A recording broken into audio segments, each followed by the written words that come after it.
Metro রেলের নিত্যযাত্রীদের জন্য সুখবর, ট্রেনের সংখ্যা বাড়বে বলে জানালেন কলকাতা মেট্রো রেল কর্তৃপক্ষ।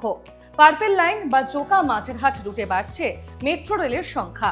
মেট্রোর পরিষেবা বাড়লে সুবিধা হবে শিয়ালদা বজবজ লাইনের যাত্রীদের। চলতি মাসে এই লাইনে শনিবারও মেট্রো চালানোর সিদ্ধান্ত নিয়েছেন মেট্রো কর্তৃপক্ষ।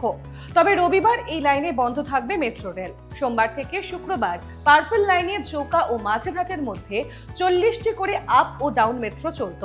1 ডিসেম্বর থেকে এই লাইনে 2টি করে বেশি আপ ও ডাউন ট্রেন চলবে, অর্থাৎ 42 জোড়া আপ ও ডাউন ট্রেন চলবে এই লাইনে।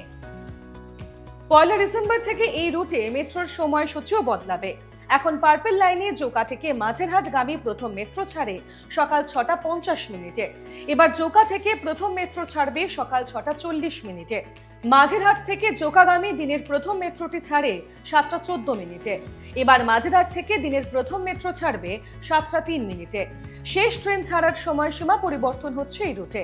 এখন জোকা থেকে মাঝেরহাটের দিকে শেষ মেট্রো ছাড়ে রাত 8টা 36 মিনিটে। মাঝেরহাট থেকে জোকাগামী দিনের শেষ মেট্রো ছাড়ে 8টা 57 মিনিটে। আগামী 1 ডিসেম্বর থেকে জোকা থেকে মাঝেরহাটগামী শেষ মেট্রো ছাড়বে 9টা 5 মিনিটে। মাঝেরহাট থেকে জোকার দিকে শেষ মেট্রোটি ছাড়বে 9টা 26 মিনিটে।